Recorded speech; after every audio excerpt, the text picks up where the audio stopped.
ఇప్పుడు మనం 2024 సంవత్సరం జూన్ నెల 1వ తేదీ నుంచి 30వ తేదీ వరకు ద్వాదశ రాశిలో మేషరాశి వారి జాతకం అయిపోయిందండి. వృషభ రాశి వారి జాతకం 2వ రాశి వృషభ రాశి.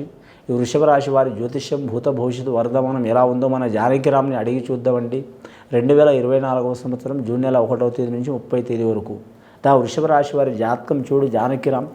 ప్రశ్న: యోగం బలం ఎట్లా ఉంది? తలించిన కార్యం, చదువు, విద్య, ఉద్యోగం, వ్యాపారం, అనుకున్న కోరిక, కళ్యాణం, సంతానం, కుటుంబం, యోగం బలం, సర్వకార్యాలు ఎలా ఉంది? చేసే పనుల, ఇల్లు, జాగా, భూమిల, వాస్తు బలంలో, వ్యాపార స్థానంలో, రాజకీయ రంగంలో, వారు కోరుకున్న రంగంలో, విద్యా రంగంలో, వైద్య రంగంలో చూడు చిలకమ్మతి అనుమానం పడకు.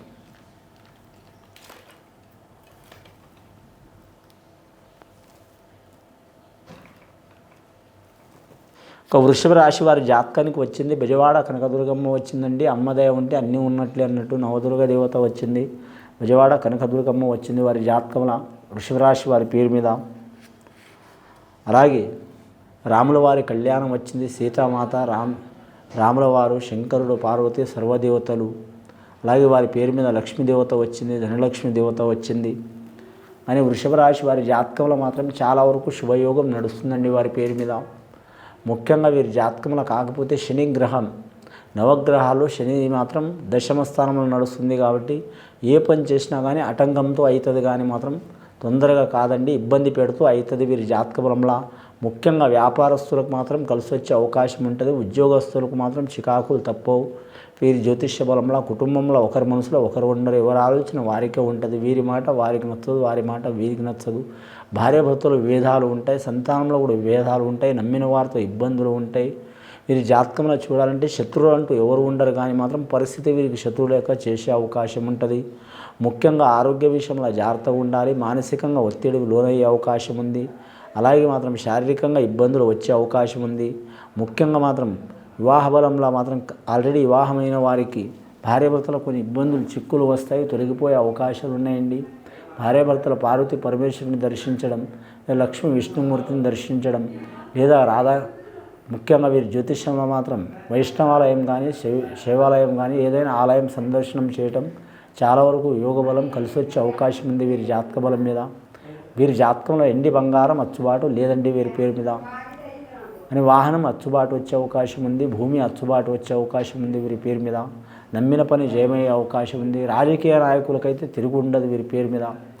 రాజకీయ నాయకులకు పట్టిందల్లా బంగారం అన్నట్టు ఉంటుంది కదా. కొన్ని సంవత్సరాల నుంచి పేరు పలుకుబడిలో ఇబ్బంది వచ్చిన వారు ధనపరంగా, అలాగే కుటుంబపరంగా, ఆరోగ్యపరంగా, అలాగే మిత్రులు శత్రువులు మారిన పరిస్థితిని బట్టి కూడా మంచి జరిగే అవకాశం ఉంది.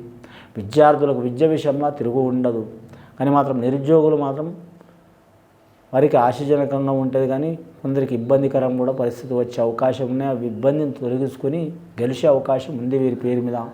దుర్గామాత వచ్చింది, దుర్గామాతకు పూజ చేయాలి, పసుపు కుంకుమార్చనతో పూజ చేయాలి. అలాగే ఈ రాశి వారి జాతకంలో చెప్పాలంటే వృషభ రాశి వారి పేరు మీద ఆదాయం ఖర్చు సరి సమానం ఉంది. సాయం చేసేది నలుగురు, ఇబ్బంది పెట్టేది ఇద్దరు. ముగ్గురుతో కలిసి ఏ పని చేయవద్దు వీరి జాతక బలంలా. అన్ని రకాల వస్త్రం మంచిది వీరి జాతకంలా. కానీ లక్కీ నెంబర్ వీరి జాతకానికి 6 వస్తుంది, 3 వస్తుంది, 9 వస్తుందండి. 6, 3, 9 వస్తుంది వీరి జాతక బలానికి. తిథుల్లో అన్ని తిథులు మంచిది. పంచమి, సప్తమి, అలాగే దశమి, త్రయోదశి తిథి అద్భుతమైన యోగం ఉంటుంది వీరి జాతక బలానికి. పంచమి, దశమి, సప్తమి, త్రయోదశి 4 తిథులు చాలా అద్భుతం ఉంటుంది ఏ మాసంలో అయినా సరే. ప్రయాణ విషయంలో మాత్రం వీరి జ్యోతిషంలో దూర ప్రయాణం చేసేవారు మాత్రం తిథి సంధి లేకుండా పోవాలండి. తిథి సంధి అంటే మాత్రం ముఖ్యంగా మాత్రం తిథి సంధి యోగ కాలం నడుస్తుంది ఒక గడియల, ఆ టైంలో మాత్రం వెళ్ళవద్దు, 2 తిథులు కలిసి గడియల. ముఖ్యంగా వీరి జాతకంలో చూడాలంటే మాత్రం అంశబలం మంచిగా ఉంటుంది. అంశ అంటే అదృష్ట యోగం ఉంటుంది వీరి జాతకానికి. పెద్దల ఆస్తి కావచ్చు, భూమి కావచ్చు, పొలం కావచ్చు, తోటలు కావచ్చు, పెద్దల ఆస్తి వీరికి కలిసి వచ్చే అవకాశాలు ఉంటాయి. రుణ చిక్కులు, చిక్కులు, కోర్టు చిక్కులు ఉన్న వారికి తొలగిపోయే అవకాశం ఉంటుంది. అలాగే భార్యాభర్తలతో విరోధాలు, చిక్కులు, చికాకులు ఉన్న వారికి పటాపంచలు అయ్యే అవకాశం ఉంటుంది. ముఖ్యంగా వీరికి మంచి జరగడానికి కారణం కరెక్ట్ సీతారామచంద్రుడు దర్శనం చేయటం, శివపార్వతులు దర్శనం చేయటం, దుర్గామాతను పూజించడం, లక్ష్మీమాతను ధ్యానం చేయటం చాలా మంచిది. వీరి జాతకంలో చూడాలంటే అష్టలక్ష్మి స్తోత్రం చదవాలి, చాలా వరకు మంచిది. స్త్రీలు కానీ పురుషులు కానీ ఎవరైనా సరే అష్టలక్ష్మి స్తోత్రం చదవాలి. రెండవది మాత్రం విష్ణు సహస్రనామాలు చదవాలి, చాలా వరకు శుభకరం ఉంటుందండి.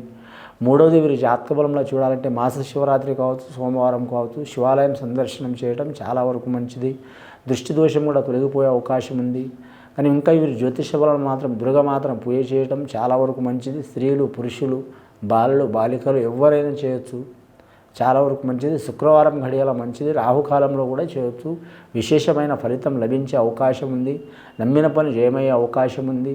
వ్యాపారస్తులు చూడాలంటే మాత్రం రియల్ ఎస్టేట్ తప్పించి ఏ వ్యాపారం చేసినా వీరికి కలిసి వచ్చే అవకాశం ఉన్నదండి. రియల్ ఎస్టేట్ రంగంలో మాత్రం ఆటంకాలు, చిక్కులు తప్పవు. అలాగే వీరి జ్యోతిష బలంలో ధన విషయంలో, రుణ విషయంలో కొన్ని ఆటంకాలు వస్తాయి, కంటక శోభ గుణాలు వస్తాయి వీరి జాతక బలానికి. కానీ క్రీడాకారులు, కళాకారులకు మాత్రం చాలా వరకు కాలం కలిసి వచ్చే అవకాశం ఉంటుంది. ఈ మాసం అద్భుతంగా ఉంటుంది వారి జాతకంలో. ముఖ్యంగా వీరి పేరు మీద గత కొన్ని సంవత్సరాల నుంచి పడుతున్న ఇబ్బందులు తొలగిపోయే అవకాశాలు ఉంటాయి. అంశబలం మంచిగా ఉంటుంది.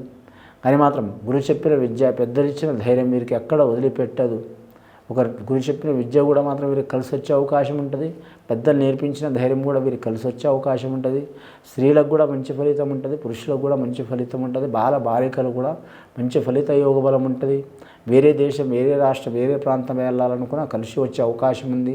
వీరి మీద ఈ దోషాలు, చిక్కులు, చికాకులు తొలగిపోవాలంటే నవగ్రహాలతో పాటు ఖచ్చితంగా వీరి పేరు మీద మాత్రం నవగ్రహాలను పూజ చేయడం, అలాగే వీరి జ్యోతిష బలంలో చూడాలంటే మాత్రం శివాలయం సందర్శనం చేయటం చాలా మంచిది.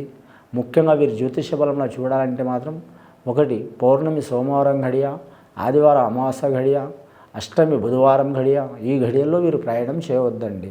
పౌర్ణమి సోమవారం, ఆదివారం అమావాస్య, అష్టమి బుధవారం ఈ తిథుల్లో వీరు ఎట్టి పరిస్థితుల్లో ప్రయాణం చేయవద్దు. చాలా అత్యవసరం అనుకుంటే వీరి జాతక బలంలో చూడాలంటే మాత్రం సూర్యోదయం వేళ, ఉదయం పూట 5:30 నుంచి 6 లోపల, 4:30 నుంచి 6 లోపల, అలాగే సాయంత్రం 4:30 నుంచి 6 లోపల ప్రయాణం చేయటం చాలా వరకు మంచిది వీరి పేరు మీద. ముఖ్యంగా మాత్రం అంశబలం మంచిగా ఉంటుంది. వ్యవసాయదారులకు మాత్రం కొన్ని ఇబ్బందులు వచ్చే అవకాశాలు ఉంటాయి. పౌల్ట్రీ రంగం వారికి కూడా కలిసి వచ్చే అవకాశాలు ఉంటుంది. అలాగే వీరి జ్యోతిష్యంలో చూడాలంటే మాత్రం అంశబలం భారీగా ఉంటుంది వీరి పేరు మీద.